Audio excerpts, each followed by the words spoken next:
Hey guys, it's JJ. Welcome back to the Laredo State Dynasty, where we have just finished Season 3, and we're gonna do an off-season now, which is always my favorite part of these dynasties. And today we're gonna go through everything.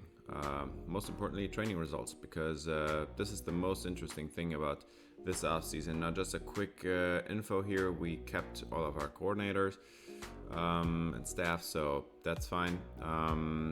But first we're gonna go over a little bit of the last season. The first one is gonna be the schedule. We had a loss against Central Michigan to start last year's season, a team that we should have beaten easily, but we lost.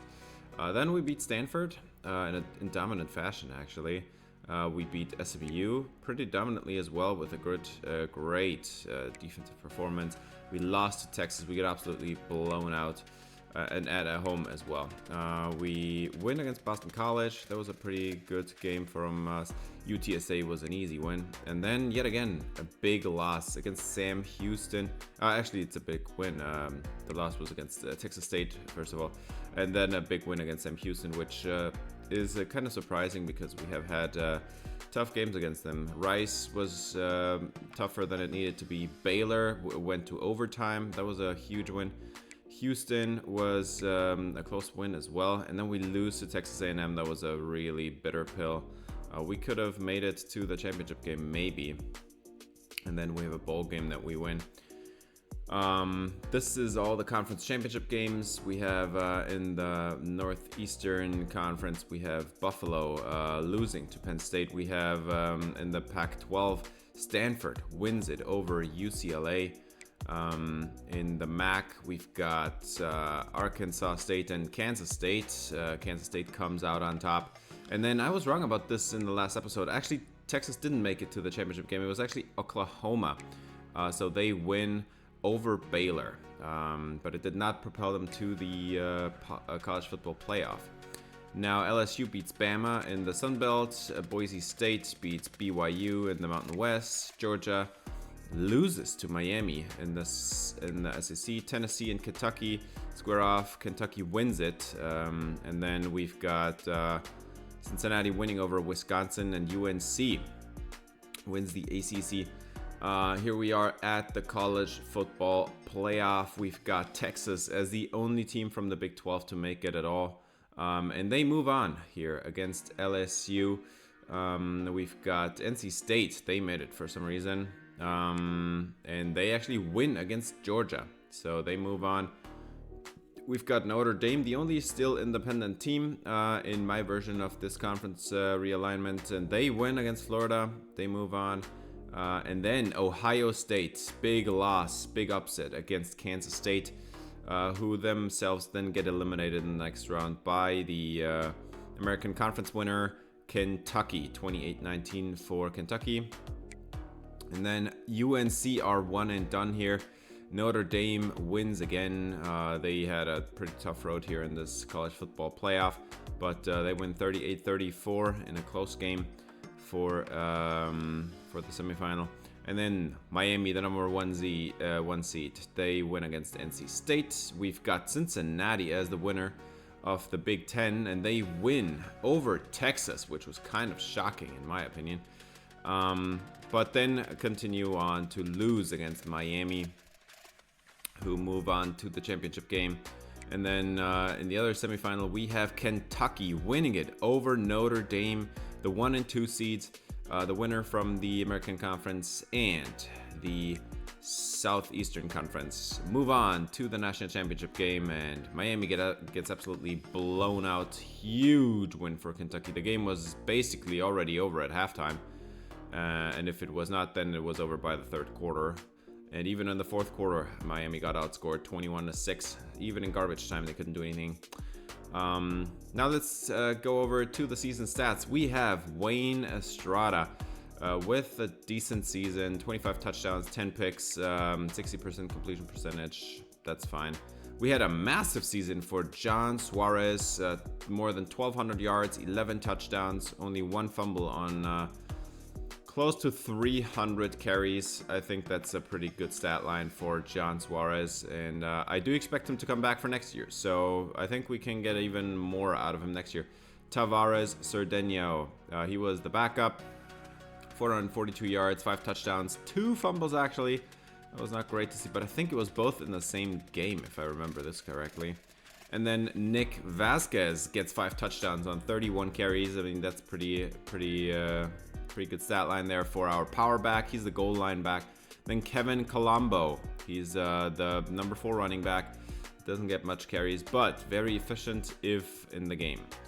For receivers, R.A. Giannis actually takes away the triple crown on the team. 60 receptions, 934, and 11 touchdowns in 13 games.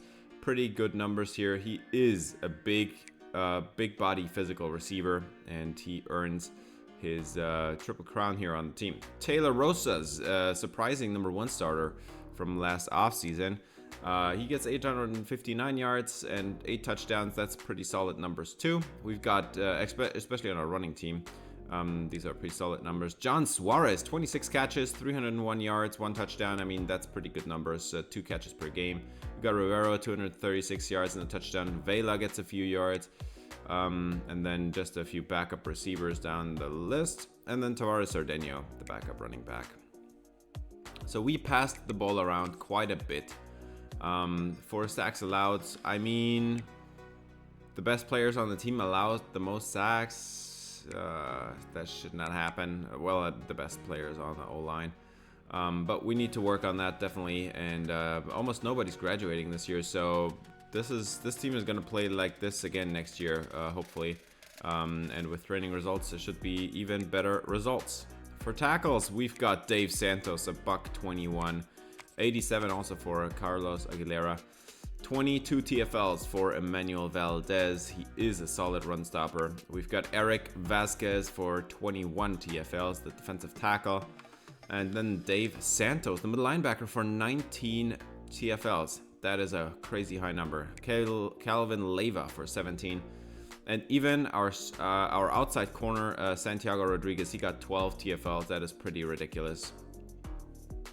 We also have Anthony Carvajal down here at 8, the number 2 linebacker on the team. I hope he can make a jump this year. We've got sack leader on the team, Eric Vasquez. That is a pretty big surprise after we had a big breakout season last year by Calvin Leyva, who again, he gets to double digits this year, but a little bit of a step back. I would expect these two to come back though. Emmanuel Valdez, he could declare early. He got 9.5 sacks, which by his standards is actually pretty okay. We've got Ben Calcaterra for 5.5 sacks. Dave Santos got 4 sacks. He's on the leaderboard here as well. Carvajal, the second linebacker, gets 2 sacks, and then Adrian Silvestro, only 2 sacks, the defensive tackle man. Former 4-star recruit, has been a little bit disappointing. And then just a few more sacks for some role players. Down the list, let's move on. 2 interceptions where Brian Alonso, our number 1 corner, obviously leads the team. 3 interceptions for him. Brian Alonso is gonna be a future first rounder, I'm feeling like. He might even declare early this year. Then we have Dave Santos with 2. Carvajal with 2, so our linebacker duo gets 4 interceptions in total and 6 sacks in total. That's pretty crazy numbers. Aguilera gets 2. Ben Alonso gets 2. So both our starting safeties actually have some ball production. And then Pena, Jamichael Pena, gets 2 interceptions. He's the number 4 corner on the team. We've got Santiago Rodriguez with another interception there as well. And then Carvajal also gets a forced fumble. So he did everything, just he didn't play all the snaps, so that's why his numbers look a little bit lower than Dave Santos. And then pretty big disappointment, Valdez and Leyva, our 2 starting defensive ends, didn't get any forced fumbles this year. Now, one more stat that's pretty interesting is John Suarez with his 1,225 rushing yards. He led the country in rushing yards, not in touchdowns though, because yeah, I mean, we had Nick Vasquez who stole away a few touchdowns from him. But Suarez, I expect him to come back and be even better next year. For receiving, we actually don't really have any leaders, but in the Big 12, Joshua Arellanes, I think this is a top 10, it might be 10th on this list, and 11 touchdowns is actually pretty far on top as well. And then Taylor Rosas, I mean, this is a pretty good receiving duo, together for about 1,800 yards or something. That's pretty good. And then for tackles, we have Dave Santos as the conference leader. 121 is good enough to make him the best tackler in the conference, apparently. And then TFLs, I mean, we had a bunch of those. Our run defense was pretty stout, at times at least. Valdez, Vasquez, Santos, Leyva, they all lead the conference. And the same thing is not exactly true for sacks, but we also are heavy on top here for the sack production in the conference. The leader is actually playing for Oklahoma. It's James Nesta, 17 and a half sacks. We have Gabe Bowers for Texas, 15 sacks. But Vasquez here 11, then we've got Leyva in 5th place with 10 sacks, Valdez in 7th place with 9.5 sacks. So we do have in total a pretty solid defensive line. It's just not this year. We didn't have that one superstar that destroyed everything. And then for interceptions, this is absolutely ridiculous. With 7 interceptions, it was a Texas DB. That is a pretty ridiculous number. 7 interceptions would be ridiculous in the NFL, but he didn't even play. Like, he played 14 games, so not even 17 or anything. And then we're gonna move on to team stats, as we had one of a little bit above average offenses in the country, but nothing spectacular, nothing ridiculous to talk about here. We've got for passing offenses, I mean, we're obviously not going to be one of the best teams. 2,722 yards. That's definitely one of the worst passing offenses in the country, and also here in the conference. Not looking great. For rushing offenses, however, we are 3rd in the country, only behind Cincinnati and Texas. And those are total numbers. So Cincinnati and Texas both played more games than us. Also Kentucky, who's in 4th place, they went all the way to the championship game. They won their conference. They played 16 games. Points per game, we were a little bit above average, but we need to get that number up even further, and I have high hopes for next year. Let's just say it like that. Passing touchdowns, I mean, we are a running offense, so there's actually no reason why we would be on top here. 25 is the number that's below average. But it's not because we're a horrible passing offense. We don't have the volume because we run a lot more, and the same is also true for the rushing and passing yards numbers. We have one of the top rushing attacks in the country, and we are gonna abuse that as much as we can, and the pass is gonna have to suffer from that. We are top 20 in the country, I think, for rushing touchdowns here on this number. Number 1 in first downs. I mean, that's not much. That's not very surprising, just because if you run a lot, you'll have more first downs in total. You don't have as many high upside plays, which means in turn that you have to get more first downs to get the touchdown in the end, and that's why we are leading that list. Now for the defense, I mean, that's actually a pretty solid defense. We are above average here. Allowing more than 4,000 yards total. I mean, that's kind of decent. We also had pretty solid run defense, but the passing defense, on the other hand, I mean, we were not even leading that much this year. I mean, if you can explain it away, but by winning every game and opponents, or blowing out every opponent that had to then play lots of catch up in the second half. We didn't even do that much, so the pass defense really needs some work, and to me it's about the safety duo we have. But we have the best run defense in the country. I mean, that's pretty good. We did have some issues with a few running backs across the schedule, but in total this was a pretty solid defense. And then I hate that this is sorted by total points overall. I would love it a lot more if this was points per game allowed, but we actually did have a solid defense this year. Just need to work on a few things. Now, sack numbers. We were number 2 in the country, tied for number 2 with Stanford and Texas. And we had even fewer games than Texas. Oklahoma, 48 sacks. They win it, and they didn't even make it to the championship or to the playoff here. Fumbles created, only 2. I mean, we had 3 forced fumbles. 2 of them were recovered by us. That's just not enough. That is not enough upside, and I think this one's on the linebackers. We don't have the hard hitters on the team, and I fear this is not going to change much for next year. Interceptions, however, we are one of the better teams in the country here. 14 in total. I think that's a pretty solid number.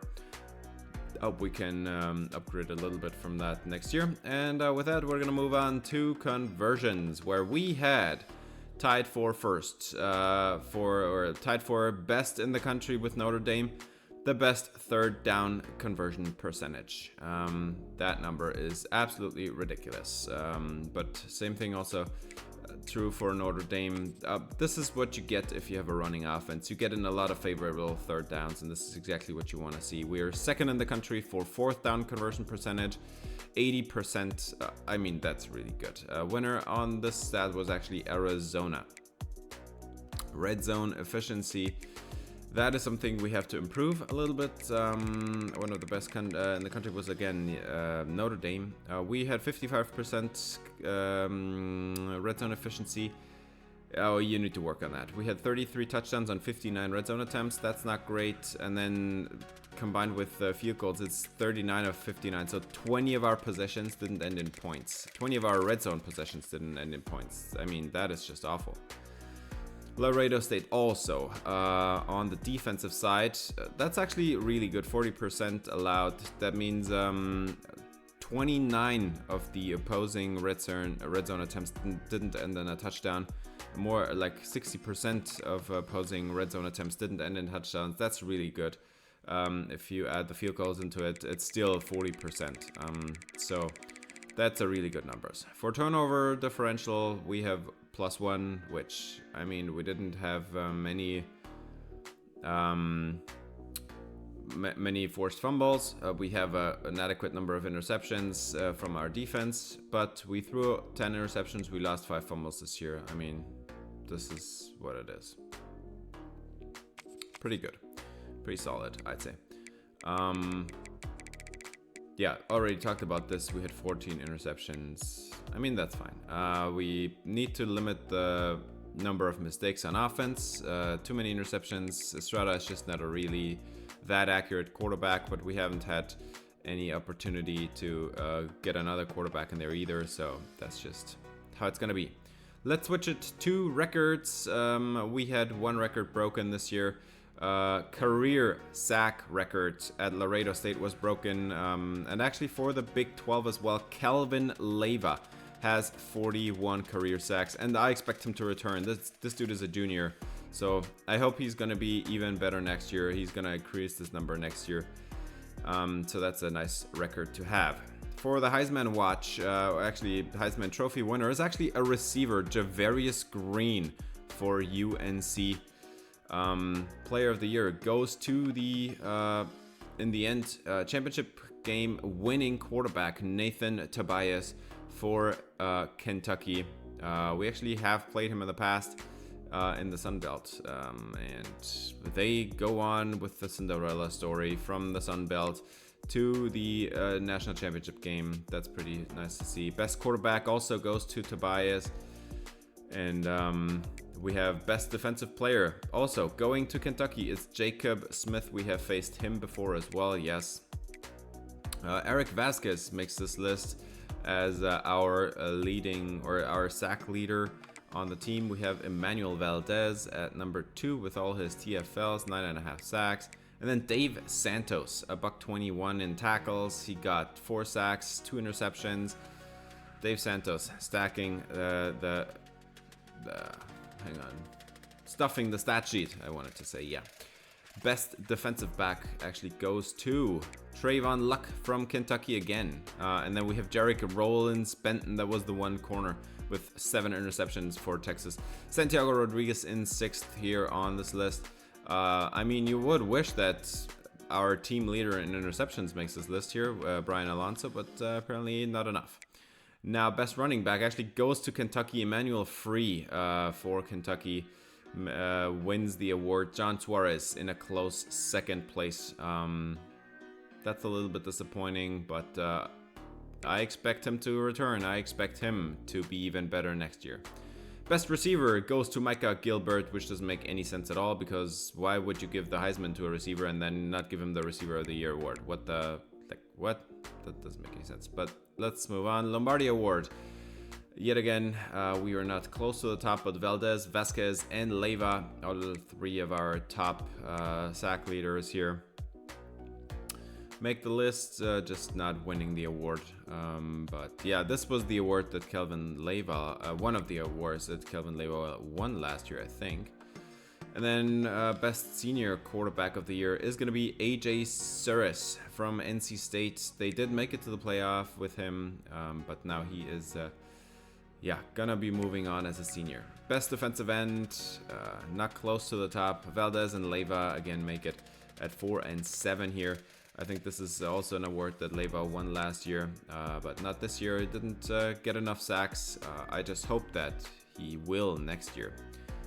And then down the list, there is no more of our defensive ends. So, but that's fine. We're going to move on to the interior linemen. And it is always ridiculous to me that there is no best tackle awards if you give a best interior O-lineman award.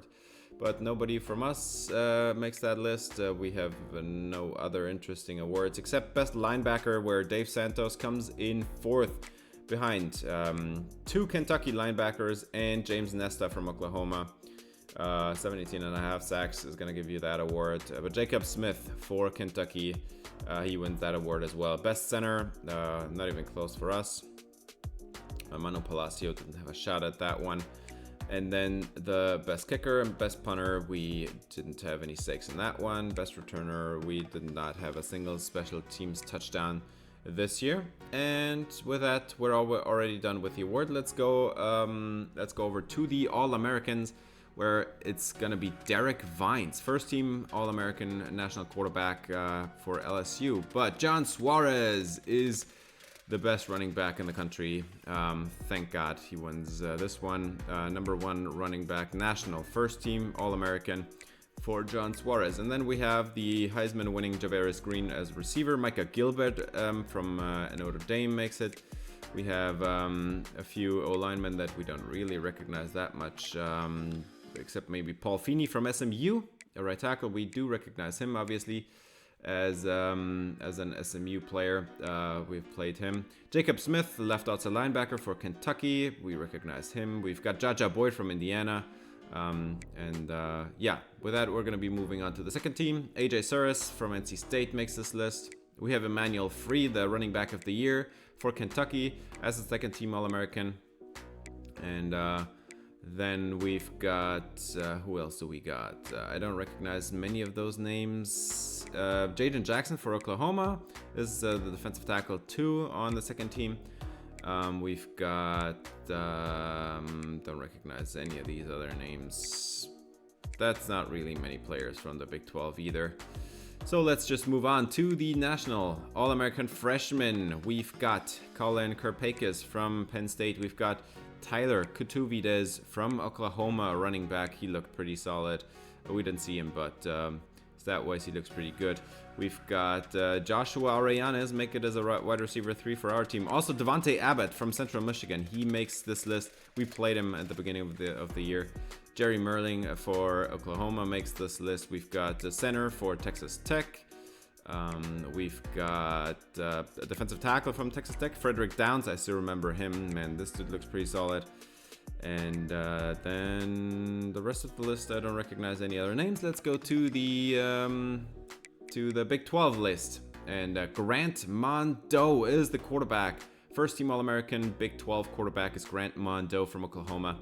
And he might be coming back if he doesn't declare early. John Suarez, obviously the running back on this team. We've got Javier Casas as a receiver from Texas. Gotta recognize him, man. He's really good. Armand Calvin for SMU, he looks pretty solid. Kiki Luerke, man, this dude had a million catches against us. Tight end for Baylor. And then Rocky Merez, our left guard, actually makes a team here. First team All-American, Big 12. We've got center and right guard for Texas. Paul Feeney from SMU for right tackle. We've got Jamie Polanco, left end for Texas Tech. And then we've got a couple players from Oklahoma. We've got James Nesta, the sack leader from Oklahoma. We've got Dave Santos in the middle, one of the best players in the conference at linebacker. We've got the two Texas DBs. They combined for, I think, about 12 interceptions or something really ridiculous. Ricky Dubose as a strong safety for Texas. Recognize him, obviously, as well. And then for the second team, we've got Nate Bennett, the quarterback from Baylor. We've got Nick Ordonez, gotta recognize him. Jaron Simonson, we played him for Texas A&M. Lots of players that we have actually faced. We've got George Augustine, the receiver for Texas A&M. That was a pretty solid player. And we're still gonna face him more, I think, unless he declares early. We've got a right tackle here, Ahmad Stewart from Oklahoma. We've got Valdez making this list, second team All-American Big 12. And then Brandon Booker, the linebacker from SMU, still recognize his name. Brian Alonso also makes this list for Laredo State. And with that, we're going to be moving on to the freshman All-American Big 12. Let's see, who do we got? We've got to have a lot of people here. Actually, we do not. George Warmack is the quarterback here for SMU. We've got Tyler Katuvides from Oklahoma. John Michael Murphy from Texas A&M. I actually did not recognize him. I don't think he played much. It's just this. Yeah, doesn't matter. We've got Joshua Arellanes for Laredo State. He had a great season, almost 1,000-yard campaign in his freshman year. We've got Elias Gomez for North Texas. And then a bunch of names I don't recognize on the offensive line. Frederick Downs for Texas Tech, again for the defense. And he's a true freshman, right? We've got John Medrano. He didn't even play that much this year. We've got Luis Ventura for Texas. That dude is pretty good as well. And with that, we're going to be moving on to players leaving. And we've actually two early declares. So Dave Santos wants to go early. Projected round 5. And my rule is if you are not going day 1 or day 2, I'm going to try to persuade you to stay. And in this case, it's a guaranteed chance to persuade, so he will stay. Dave Santos, one more season. I hope it's worth it.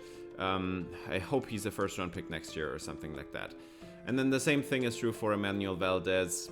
I mean, dude, you still gotta prove that you're an actual NFL player, man. This dude is an unbelievable athlete, and he needs to prove that he can be a first-round pick. He has not shown the sack production to go to the NFL yet, and for that we're gonna make him decide to stay. So we only have one graduate this year. It's gonna be Anthony Castellanos, our right tackle. He didn't even really start his final year, so he's also not projected to go to the NFL, but we're gonna have a lot of fun next year with this roster. Anthony Castellanos is a 6'5", 309 senior right tackle out of Dallas, Texas. Castellanos has had a couple starting seasons. Just in his final year, he didn't get to start much anymore. He played a few downs here and there, but nothing spectacular. He's a very good pass blocker and run blocker against finesse, but the rest of his ratings just don't look like an NFL caliber player, and that's why he's not going to the NFL. So it says 0 sacks here. That's because he actually didn't play much this year. But overall, we are going to return the entire team. And with training results, I really hope that everybody is going to be much better next year. And we have an actual chance at playing in the playoff, maybe even. And that's player leaving stage already done. Now, we're also going to take a look at a few other players across the country. We've got DeAndre Salazar. I did try to recruit him back in the day. He's going to graduate as an 86 overall, senior linebacker for Auburn. Back in the day, I really wanted him, but last week when the 1 week where he decided he flipped from us, we were leading his battle all season long, and then he decided, oh, let's go to Auburn. We did face him. I played Auburn exactly for this reason, because I wanted to face him.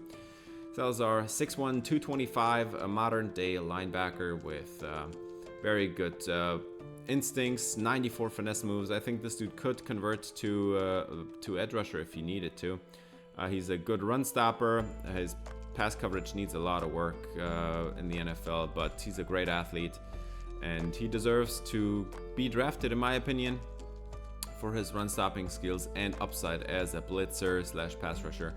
Over his total tenure, he didn't even get to 100 tackles, not even to 50 in one season. 4 sacks totals, no interceptions, 1 forced fumble in his senior year. I mean, the production is not really there to go to the NFL, but I think his ratings are good enough. Now, we're obviously also gonna see Kentucky graduate a lot of players, and 2 of them declare early here, Emmanuel Free is a senior, but he didn't get redshirted, so he is an early declare, kind of. 6 foot 194, a receiving back from a 4-star out of Ohio. They get him from across the state's borders. Free is not even a great route runner, but he has pretty spectacular hands. He's very solid, elusiveness, and not too much power. 73 stiff arm, 74 trucking, nothing spectacular. Decent athlete, but he goes to the NFL a winner. Over his career, he had about 2,400 rushing yards, 22, 25, 27 touchdowns, had a fumble every year of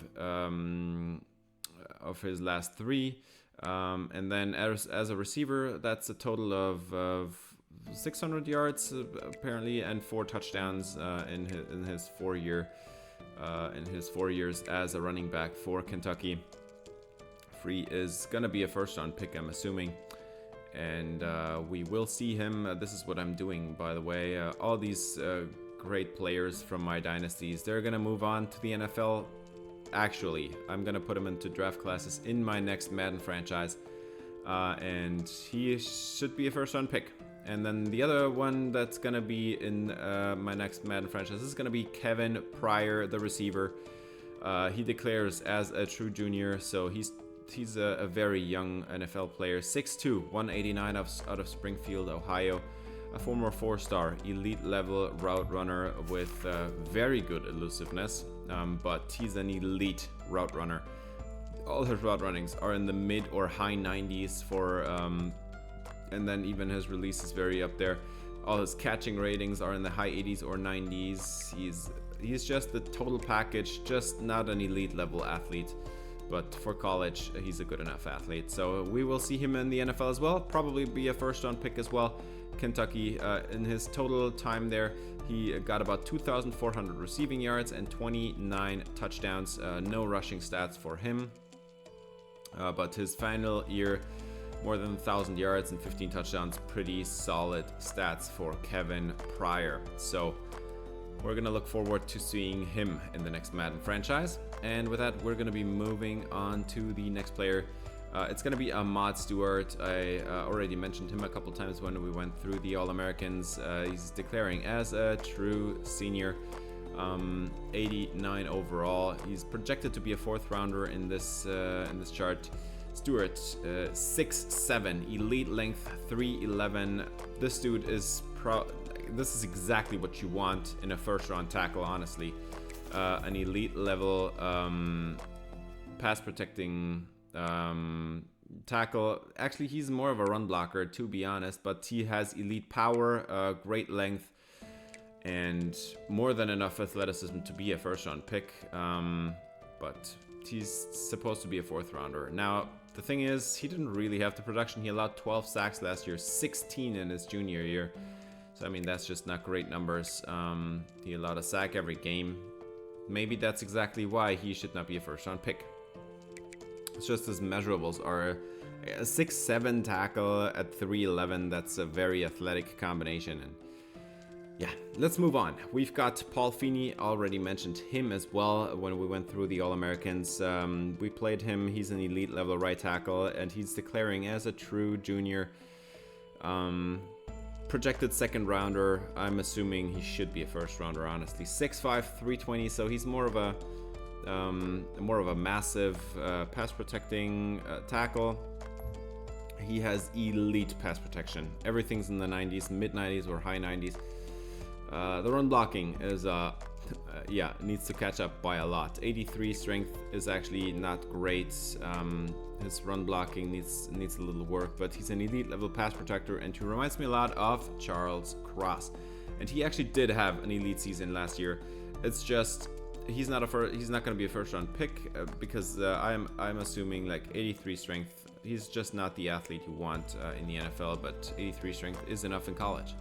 So he has a little bit of a question mark there with his just physical ability. And then the last player we're going to talk about is Brenton Yates, the first number 1 alpha receiver we have ever faced in this dynasty. Our first game ever was against Tulane, and I still remember his name, Brenton Yates, 5'10", 179, a 4-star receiver, going to be a route runner, and he's out of Louisiana. He's got some good elusiveness. He's a very good route runner. His route running skills, everything's in the 90s. That looks pretty crazy. Solid hands, pretty good athleticism overall. 96 speed, 92 excel. He looks like actually like a Ladd McConkey in my opinion. And over his career, he has had declining numbers, which 999 in his sophomore year. That's actually pretty solid. 12 touchdowns, and then his numbers declined for some reason, and I think it's because of injuries, because his snap counts are getting lower, so maybe he's a little bit injury prone. But Brenton Yates, yeah, he's gonna go to the NFL as well. And then we have obviously nobody drafted for us, but we're just gonna go to the other teams now, starting with Auburn, where DeAndre Salazar did not get drafted, which is a little bit ridiculous in my opinion. But on the other hand, it does make sense because he never started really, as he didn't start a single year. And he just didn't have the production. He's not an elite coverage linebacker. And yeah, he needs to show something. He's going to be a UDFA. For Houston, we didn't have anybody drafted either, so that's not great. We've got... for Kentucky, both Emmanuel Free and Kevin Pryor are going to be first-round picks. No surprise there. They're going to be pretty good in the NFL, I have a feeling. And then we're going to be moving on to the Oklahoma Sooners, where Ahmad Stewart is going to be a third-round pick, the 6'7" tackle with a lot of work as a pass protector. He is going to be a day 2 pick in the NFL, so we'll see about him. Paul Feeney, he is a second-round talent. He's an elite level pass protector, but he needs a little bit more strength. He's just not a great athlete, so that's why he's not a first-round pick there. And then Brenton Yates, kind of a Ladd McConkey type-ish player, is going to be a third-round pick here.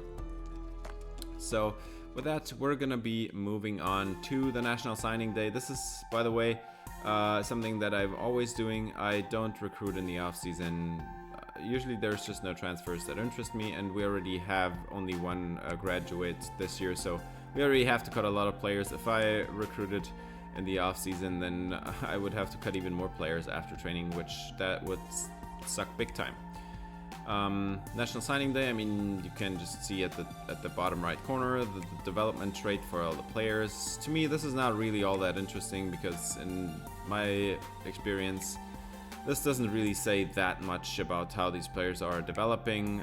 Training results are usually a little bit arbitrary, but we have an elite dev corner there in Cabral. That's pretty good to see. And then our 5-star safety is normal dev, but our 4-star safety is star dev, so that's pretty cool. And with that, we're going to be moving on to the top classes. Laredo State signs a 15-player class, and it is a top 10 class in the country with 3 5-stars and 12 4-stars. Very small class. Usually classes look a lot bigger than this, but pretty solid year. And of course, if you enjoyed this video, I'd appreciate if you gave it a thumbs up, subscribe, ring the bell for notifications. We're going to be moving on to position changes, and this is something I do every year. Quarterbacks that are maxed out on skill caps are going to be moved to running back, and the first one is going to be Alex Valencia. We're going to move him to running back just to improve his scrambling abilities. And the same thing is also going to be true for Matthew Gutierrez. He has been capped out for a long time. I think this is actually the second time already that I'm moving him to running back. The thing is, Alex Valencia has the athleticism to actually play running back. Matthew Gutierrez does not. 85 speed is not enough at running back. So, but we're gonna move both of them back to quarterback, and let's see how how they're gonna fare there. At receiver, this is also something I'm doing a lot. Receivers that are maxed out, moving them to running back, develop their elusiveness and power, and Taylor Rosas is the first one, but we're going to be doing this for a lot of players here at receiver. We also got Emilio Vela, our slot receiver from last year. He's going to be a running back as well just for the training purposes. Almost everybody here is going to be moved back to their original position after training, but if there is training and they are capped out, then there is no real reason to leave them there. And that's also because that's also why Jaquez Lara is going to go to running back. Chris Cardoza is going to go to running back. A lot of players that were actually 4-star recruits but were maxed out pretty quickly. And then the same thing, I'm doing that for tight ends as well. Juan Rivero, our leading tight end, he's maxed out, and he is going to be moved to receiver. Let's see if he can improve a little bit as a receiver. And then the same thing is also going to be done for Alex Guillermo. He's going to be a receiver as well for training purposes. And let's see how they are doing at that position. And with that, we are moving on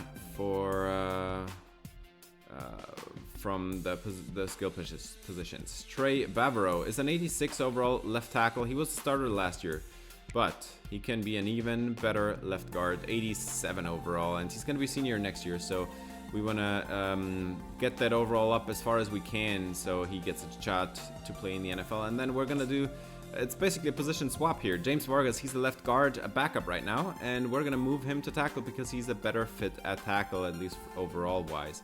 86 overall left tackle.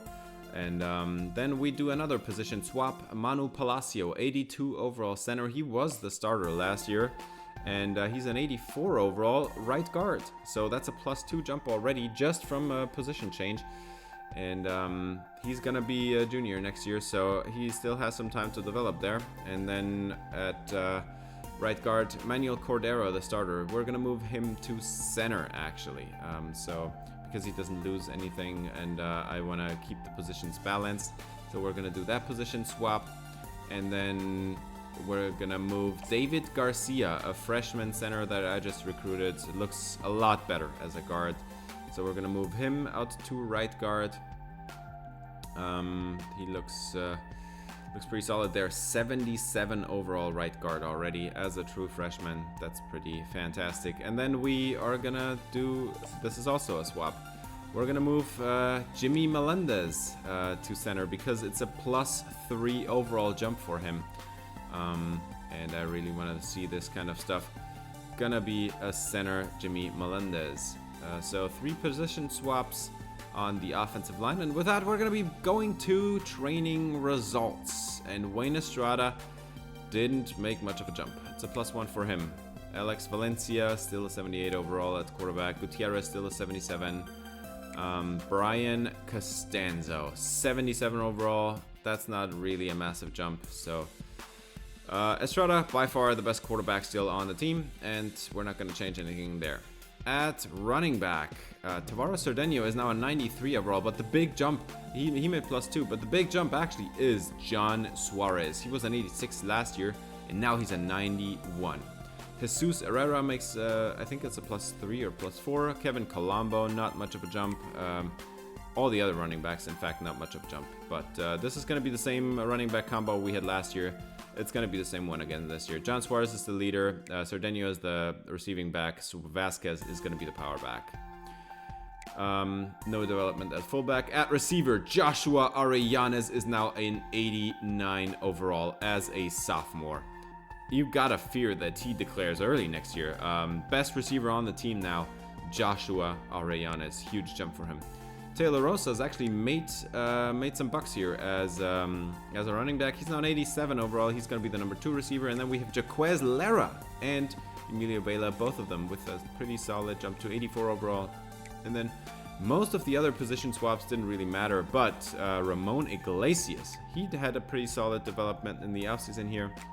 Iglesias, 99 speed receiver.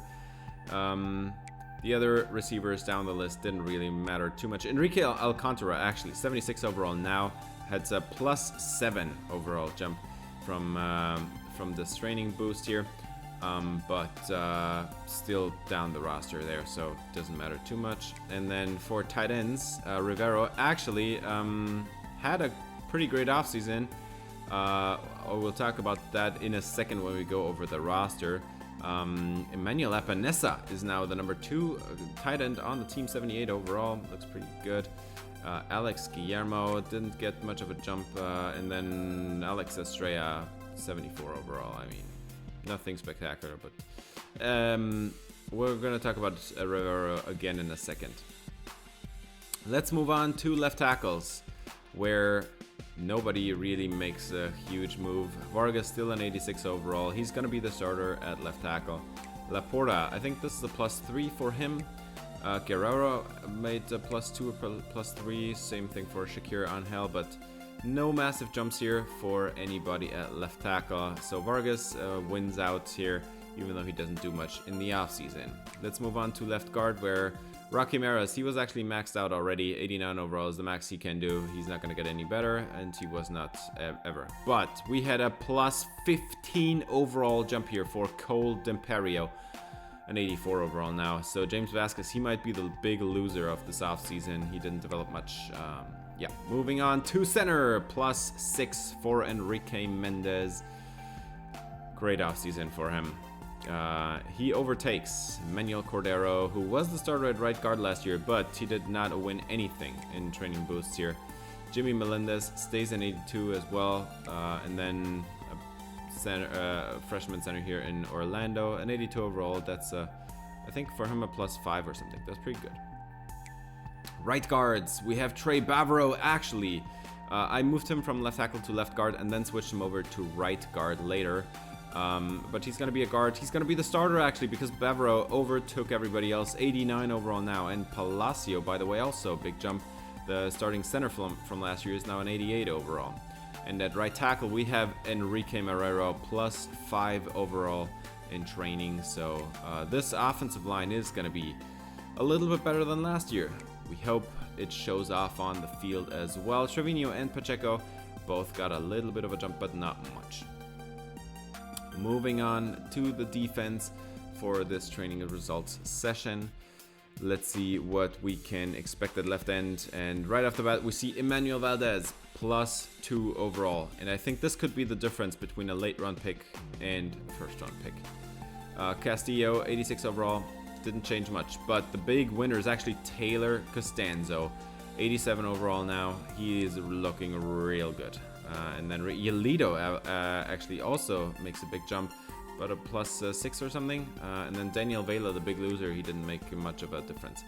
Kelvin Leyva actually had a big jump as well, up to 90 overall now. The other edge rushers didn't do much. For defensive tackle, Ronaldo Sanchez is the big winner. Adrian Silvestro, he wins a little bit. Eric Vasquez actually stays there at an 82, and Ben Calcaterra also didn't move at all. Pujade makes a little bit of a jump, and then Taylor Machiela at 80 overall. Let's move on to the linebackers. We have Carvajal now an 88 overall. That is a pretty massive win. Carvajal was a safety back in the day. I moved him to linebacker because he just doesn't have the athleticism, but he does have the build to play linebacker. He's now an 88 overall. And then John Medrano, also 84, big jump for him. That's a +7 boost or something. George Cabral didn't do much. He's also maxed out. He didn't have any room under his caps anymore. Dave Santos, +2 as well. I hope this is going to be enough for him to be a first round pick next year, hopefully. Castro didn't make much of an impact. Parizo, neither did he. So both of those, I think, stayed at their current overall. Actually, Parizo might have had a +2 jump or something, but not much. Jesus Cabral on the other side, 85 overall now. That looks pretty fun. And then Palacio and Isadora, both with reasonable training results here. I think with a +5 and +7 boosts, respectively, or something. For corners, Brian Alonso, +2 overall, makes him a 90 this year. We have Mateo Alonso, his brother, now an 86 overall. He was a true freshman last year, redshirted him, and now he looks like a starter at corner. Santiago Rodriguez, 83 overall, I think that's +1. Jamichael Pena and Taylor Pena, maybe a +2, +3 each or something. Esposito makes a little bit of a jump. Cardoza is the big loser. He's a senior and still a 78 overall, so no training results for him. And then the big win for George Fuentes, 86 overall. Safety was our biggest problem last year, and I think we might have fixed it already with these 2 or 3 free safeties here. Ben Alonso and Carlos Aguilera, on the other hand, big disappointments here. +1 for each. That's not much. They're also not great athletes. We might move on from them. Kickers, not much surprise here. I mean, that's fine. And then punter, I mean, looking exactly like last year, actually. And with that, we're going to be moving on to cuts. And the first one to go is actually Matthew Gutierrez. He was a 4-star recruit, and Gutierrez is now gone. He is maxed out. He's not just maxed out at quarterback, he's also maxed out at running back and at receiver, so we can't even position change him to get better. He's just not good enough to play, and he will be moving on to a new team. We're going to cut our fullback, Dom Calcaterra. Just not much use in keeping him. He's not good enough. We have tight ends that are better fullbacks than him, so we're going to use tight ends as fullbacks now. Alex Guillermo, I moved him to receiver. He didn't gain much. He is gone. Then that's the only cut we make at tight end. And then Daniel Vela, left end, only 70 overall. I guess he could develop a lot more in the future. He's just a freshman, but he's already so far behind the 8 ball. And I don't think he's ever gonna be a real starter. For defensive tackles, Ben Calcaterra. He had 5.5 sacks, 10 TFLs last year, but he didn't develop at all in training, and he's not gonna be a starter again this year. That's a job he lost to Ronaldo Sanchez. And with that, we're also gonna cut a sophomore edge rusher in Brian Nunez.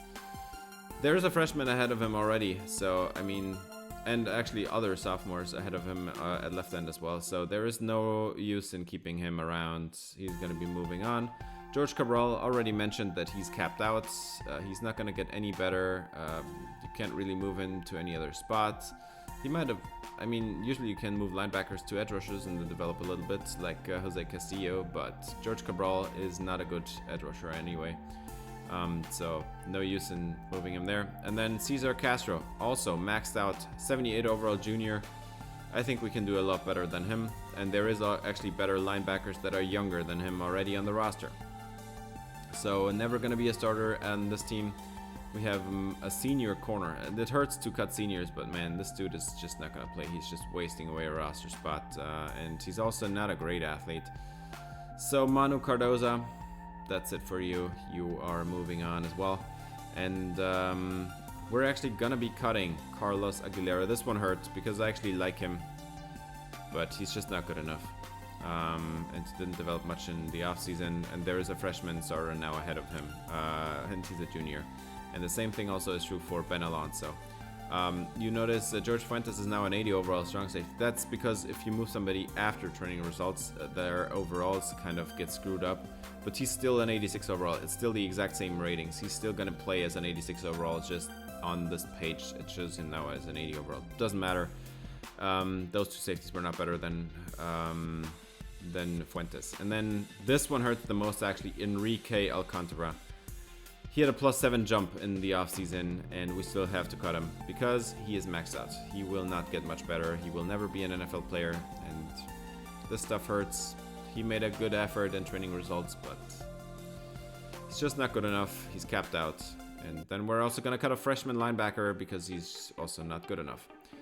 And with that, we're going to be moving on to the roster overview. This is going to take about a half an hour, so if you want to jump this, that's fine. But I just want to talk about the roster now. And we're going to start with, as always, the quarterback, Wayne Estrada. Still has so much room to grow. He's an 87 overall. He didn't get much in training results, but neither did any of the other quarterbacks, so it doesn't really matter. Still his same weakness with the medium accuracy. But he's a solid athlete. He's got a decent arm. He's actually not a perfect fit for this offense, but he's the best quarterback on the team, and he will be an NFL player next year when he goes to the draft. Kevin Perez is the freshman quarterback we recruited last year. He's going to be redshirted, obviously. 91 throw power. His skill caps are pretty good, except the accuracy one. His power is basically unmaxed, but his accuracy needs a lot of work, and there's already 3 skill caps on that one. But he can get even faster. 88 speed, 91 excel, and he can get even better with his speed. I really hope he develops well to be our starter next year after Estrada leaves. John Suarez is going to be the leader of this offense again this year. We're going to force feed him the ball a lot. He's an elite level elusive back with very good hands and route running ability. This dude is just unbelievably awesome. And this dude actually is exactly like Christian McCaffrey, an elite level route runner with good hands, very good hands, and great elusiveness and lots of speed, but not burner speed, not 99 speed or 97, 94 speed. That's Christian McCaffrey to me, and he's going to be the starter on this team. Tavares Cerdeno, he's going to be the receiving back just like last year. I know that, he's not really going to be a receiving back. He will be in there for elusive and receiving snaps.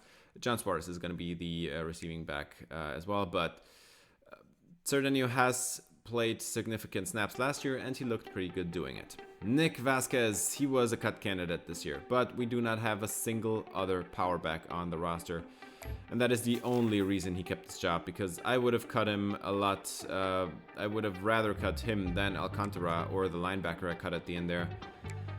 But Vasquez, he keeps his job. He did a very good job last year as a power back, and I think he's going to do a fine job this year again. He's just going to be the short yardage goal line back stuff. That's what he's going to be doing. And with that, we're done with the running backs. Mateo Maramarosa is going to be redshirted. He was our 5-star recruit from last year. He looks like a solid elusive back. His hands need a lot of work. He's not a great route runner. He doesn't have any power worth mentioning. But he's a solid athlete, and I think with training, he could be a starter next year, maybe. Joshua Arellanes is going to be the lead receiver on this team. Arellanes, 6'4", 214 out of Manvel, Texas.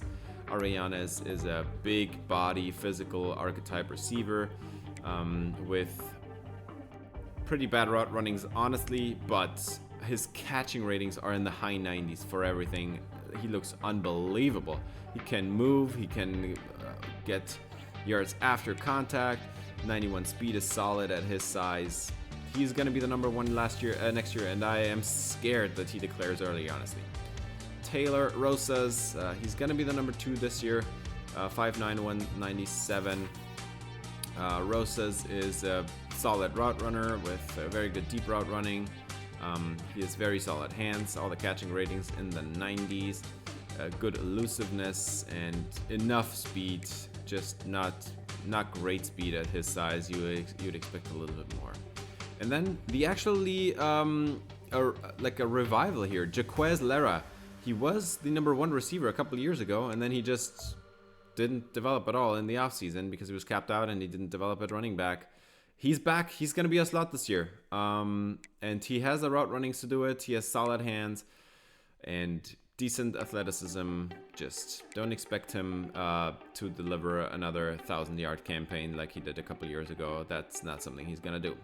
Emilio Vela, for some reason, he's still on this team. He has 86 speed, which is actually a +1 to last year.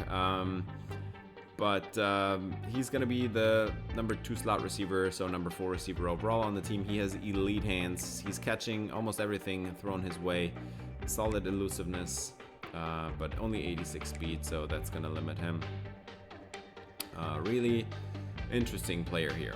And then we're just going to take a quick look at the recruited freshman from last year. Brian Estendia, 5'10", 180, 4-star recruit. This is going to be redshirted. He's a 69 overall.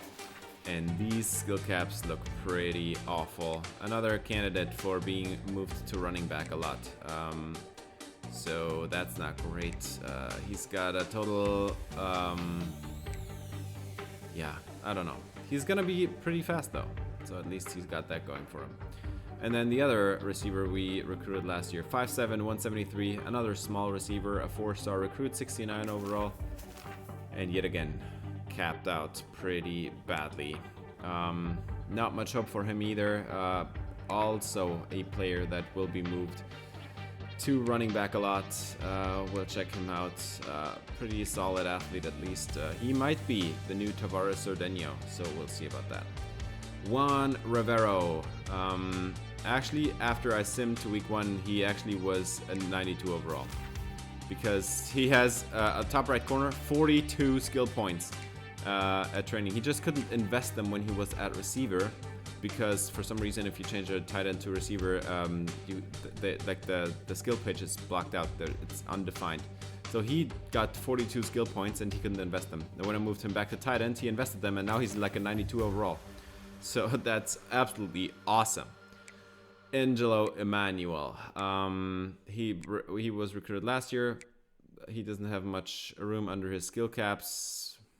Not much to talk about here. Somebody else that's going to be moved to receiver and then back to tight end a lot. Our starting left tackle is going to be James Vargas, 6'3", 331.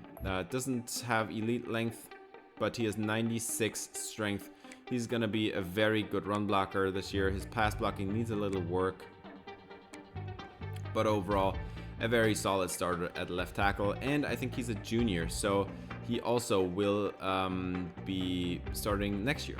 So the year after that. So he can even develop a little bit more. Senior starter at left guard. He has been the starter for 4 years now. Rocky Mares. Nothing much to talk about with Maris here. He's an elite level run blocker with almost as good pass blocking. Pass protection looks pretty solid as well. Expect him to be a day 2 pick at the end of the year, 89 overall. And then we have Cade Costello. He's gonna be redshirted this year. I recruited him last year. Costello is he has pretty good skill caps, lots of room to grow here. 13, 20, 24. He could be a mid-90s overall by the end of his time here, but this year he's going to be redshirted. Costello has lots of room to grow, but he also needs to grow a lot because his pass protection is absolutely awful. At center, we've got Enrique Mendez, the big winner on the offensive line with training results, a +6 boost for him, which propels him over Cordero as a starter. Mendez has solid run blocking, but needs a little work there. His pass protection, on the other hand, is almost elite. His pass block finesse needs some work. But I think he's going to be a solid starter.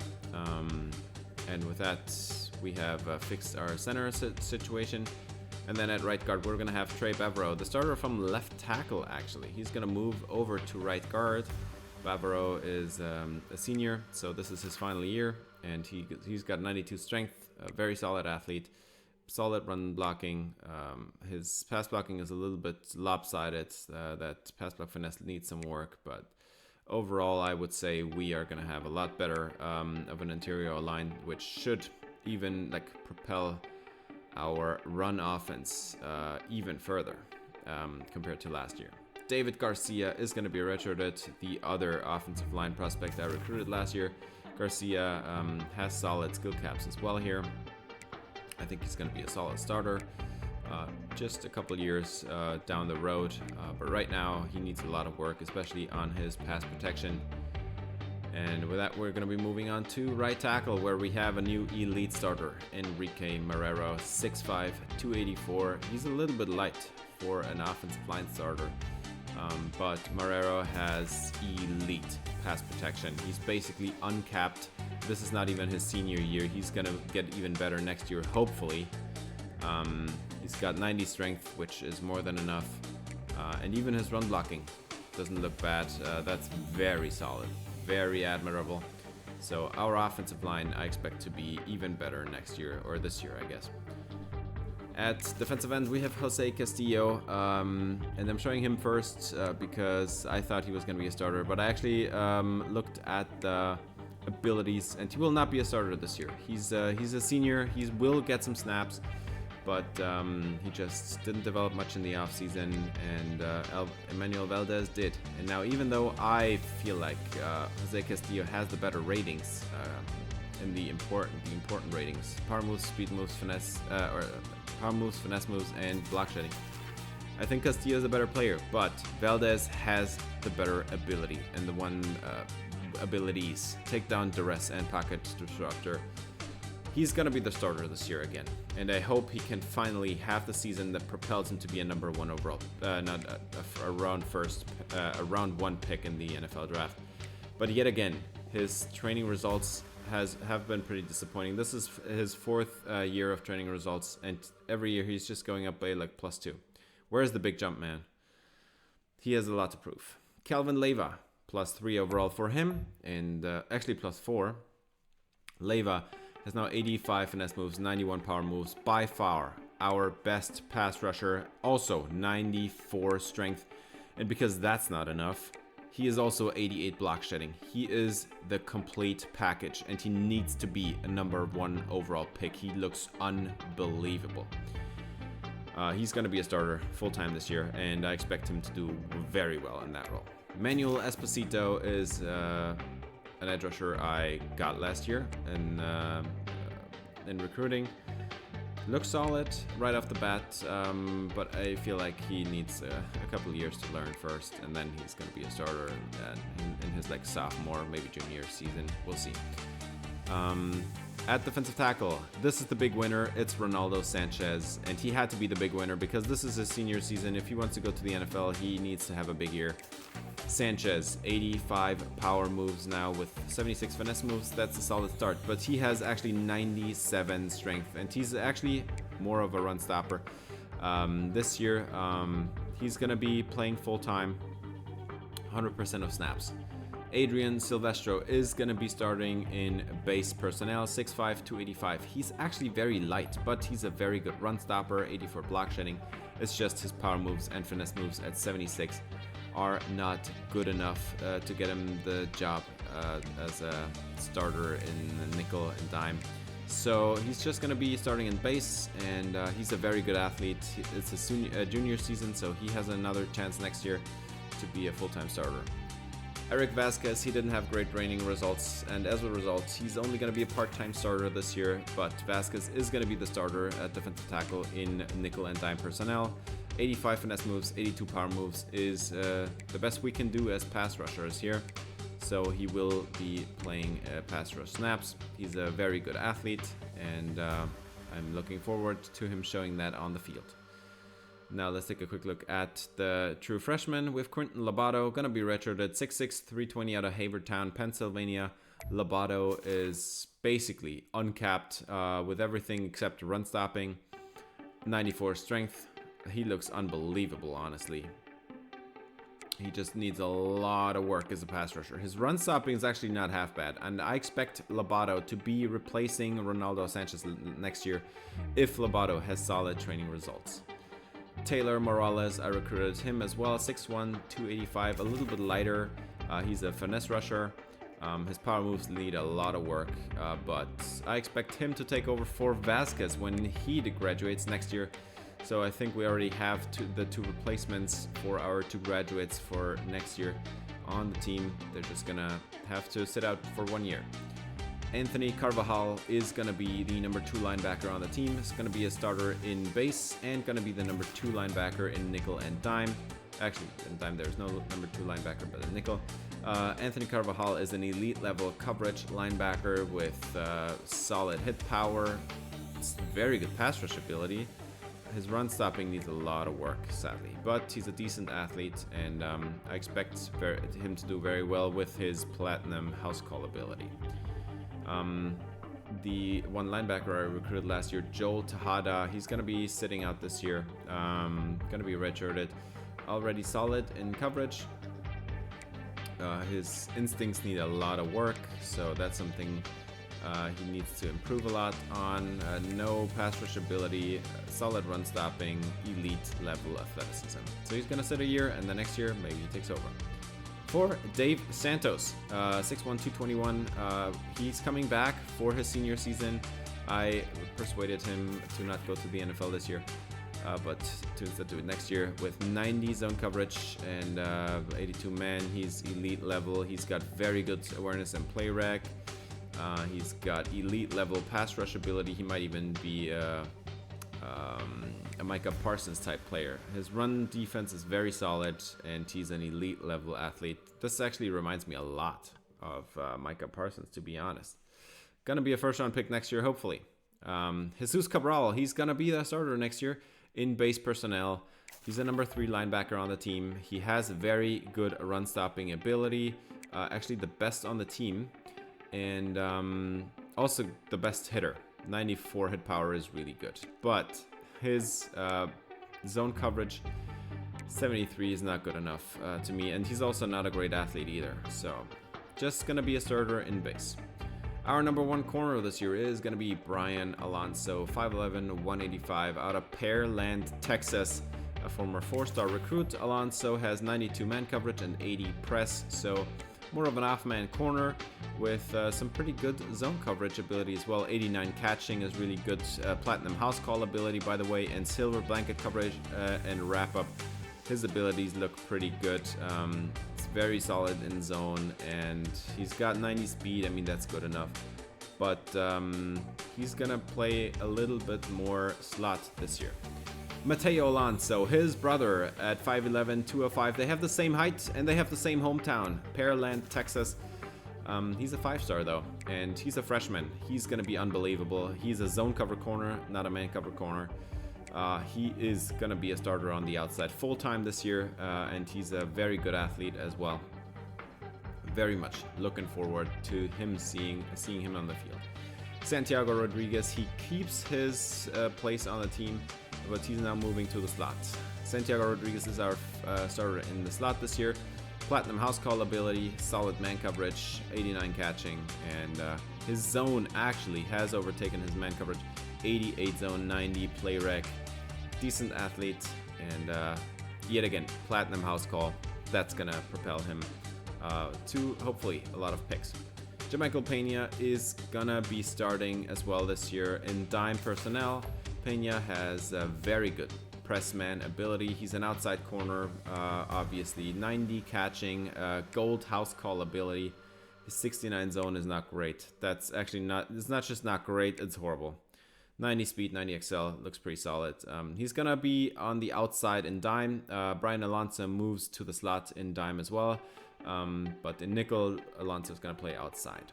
And then let's take a quick look at our freshman. Miguel Cabral, gonna be redshirted this year, but already 84 zone coverage. He looks like a starter next year, especially since we're gonna be graduating a couple corners at the end of the season.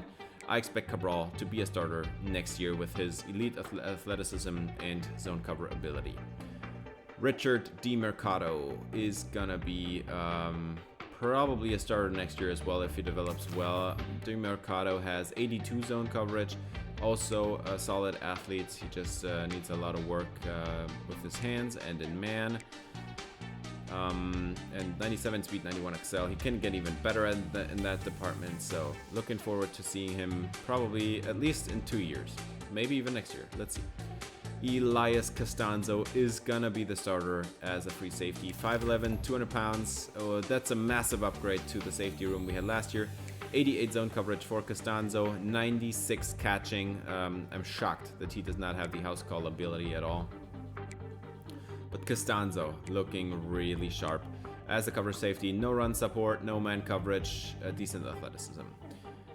Taylor Barbosa, 6'1", 191 out of Marlin, Texas. Barbosa is going to be redshirted this year. I was actually debating of starting him, but he's just not, his zone coverage is not good enough to start. So that's been our biggest issue for these last 3 years, deep zone coverage from the safety room. Barbosa is just not good enough at that, so he's going to be redshirted this year because we had Costanzo make the big move. George Fuentes, you notice he's an 80 overall. I already said it earlier. He's an 86 overall. It's just when you move somebody after training results, for some reason their overall gets decreased. But it's the same ratings. He's a real 86 overall. And his coverage ability is very good. He's got enough speed. And I'm really happy to see him be a starter this year. And somebody that's going to be redshirted is going to be Cortez Todia, 5-star recruit from last year. He has solid skill caps. He just needs a little bit of work.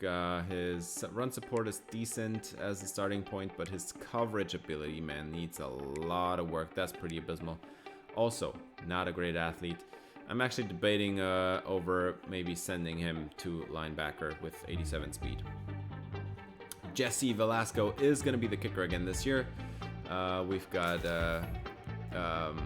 a good starter here, 89 kick power, 84 kick accuracy, and basically everything else doesn't matter. But he's got 85 speed, so actually you might see maybe a fake field goal this year with his speed. He can do some damage there. And then as a punter, we've got Nick Martino. We've had him for a couple of years now. Martino, 6'1", 220 out of Cibolo, Texas. Martino has 89 kick power, 89 kick accuracy, and not something that is going to be talked about a lot. I doubt very highly that we're going to be doing any fake punts with his speed, but just wanted to show you something interesting. Matthew Gutierrez is going to play for Army this year, and he's going to be a starter on their team too. So that's nice to see. He's going to be starting at a different team. We've got Enrique Alcantara. He's going to move to Arizona now. So moving over into the Mountain West Conference. He's not going to start, but who is going to start is actually Alex Guillermo following him. Two players at Arizona, skill position players. We've got Guillermo for his senior season, actually going to be playing here for the Wildcats. And then the defensive end I cut here, Daniel Vela. He's going to be moving to Arkansas to play for the Red Wolves, the Arkansas State Red Wolves. Going to be a backup for now. But the starter at linebacker, we have George Cabral, also moving to Arkansas. Cabral gonna be starting this year in the MAC. And then we have Nick Parizo, the freshman linebacker I cut. He's going to be moving to Buffalo. So pretty far away. He's going to go to New York. But that's awesome to see that all the players that I cut actually found a new home. And even Carlos Aguilera, as a junior, he is still going to start this year. It's just going to be at a different team. Aguilera going to be starting for the Arkansas State Red Wolves as well. So a couple players there. And another man at Buffalo, we have Ben Alonso, a safety we cut this year. He's going to be starting at Buffalo this year, and he's a junior, so maybe he might even have a little bit of dev in the offseason. And with that, we're going to be moving to the preseason All-Americans. It's Brooks Thomas as the quarterback. We have Tuvides and Tavares Cerdeno as running backs, but obviously it's going to be John Suarez running the show here. This is just based on overall ratings, and let's see who we recognize. None of the offensive linemen, to be honest. We've got... I actually don't recognize any of these names. David Slaughter, I recognize that dude from USC. He was an All-American last year. Gonna be the middle linebacker for USC this year. And then I actually don't recognize any of these other names, but I'm sure we're gonna be getting a little bit familiar with a few of those names at least over the course of this next season. Let's move over to the second team All-Americans. Two running backs for Miami. I mean, that's kind of weird. Manu Rosa for Kentucky. Donald Turner and Javier Costas. I recognize all of these names. Actually, I don't recognize Manu Rosa, but Kentucky is a team that we need to put on the schedule at some point. They are looking pretty good. Kind of a Cinderella story here. 2 Texas offensive linemen. We've got, I don't recognize any of these defensive linemen or linebackers, but we've got Brian Alonso as second team All-American for Laredo State, and then Ricky Dubose for Texas. Gotta recognize him, obviously. We've played him up before. And then let's move over to the Big 12, where the quarterback is going to be Danny Horn, a junior for Texas. We've got Katuvides for Oklahoma. We've got Cerdeño again, for some reason, doesn't make any sense. Donald Turner and Javier Casas for Texas, man. This receiving unit looks pretty stacked for Texas. And actually, this entire preseason first-team All-Americans is stacked with Oklahoma and Texas here. We've got 4 Texas offensive linemen. One of them is going to be Oklahoma. But for the D-line, it's going to be all Laredo State. Emmanuel Valdez, Calvin Leyva, and Ronaldo Sanchez. All of them first-team All-Americans in the Big 12. We've got a defensive tackle from Texas. We've got 2 linebackers in Carvajal and Dave Santos. We've got the number 1 corner, Brian Alonso, 90 overall. And then the safety duo is from Texas. We even get the punter, and the kicker also goes to Oklahoma. So it's just 3 teams in this entire conference getting everything. And let's move to the second team, and it basically looks the same thing again. The backup quarterback is supposed to be a second-team All-American. That doesn't make any sense, but John Suarez at least gets this honor. Adrian Chestnut, still recognize his name. Joshua Arellano is called a second-team All-American, preseason All-American. For Laredo State, we've got Sammy Colley from SMU, the first player that's not from Oklahoma, Texas, or Laredo State. We've got Taylor Rosas also making this list. We've got Avery Dunham as the tight end for Houston. That's pretty interesting. And then we've got Texas and Oklahoma for the left side of the line. We've got Trey Bavaro and Enrique Marrero as right guard and right tackle for Laredo State. Jamie Polanco, I don't know if you recognize this name. He played for Texas Tech last year. He entered the transfer portal and he now changed to Texas. That is pretty hilarious to me. Polanco going to be playing for Texas this year. We've got SMU and Oklahoma State on the D-line actually there, but basically in the entire linebacker and cornerback room and safeties all go to Texas. And then we've got our kicker actually making it as a second-team All-American. So a few SMU players, 1 Oklahoma State player, and the rest is just the trifecta. And with that, we're gonna be moving to the schedule. And speaking of the schedule, we're gonna be facing Arkansas State. I had to put them on the schedule, man. They got 3 of the players we cut in the offseason, and I want to see them in action here. Arizona is another team that got 2 of our players, number 4 receiver and the top tight end on the team. Also, there's another player from Arizona that I want to see again. And then we're going to be playing Middle Tennessee. Just couldn't find a different team, so I randomized it, and it's just going to be our 3rd non-conference game. And then we're going to get into the conference schedule. UTEP. We're going to be facing Texas. It's an away game this year. At Texas, that's going to be crazy. UTSA, Baylor, Texas State, Sam Houston, Rice, Houston, and then at the end again, Texas A&M. So we have a chance at revenge in the final game of the year, and maybe this year we can win it this year. And with that, we are one of 3 teams in the conference that is ranked top 25. You can see on the left side. Again, by the way, Notre Dame number 2, Kentucky number 4. Those are 2 of the good teams last year. Miami made it to the championship game. They're number 3. Texas is at number 5. And then the next best team that is interesting to us is actually Texas A&M. They make it to 11, even though they didn't even have 1 preseason All-American. Not even in the Big 12. Texas A&M makes it at 11 there. 12 is Oklahoma. And then none other interesting teams until we are there at 21, SMU at 22. So 5 teams from the Big 12 making the top 25.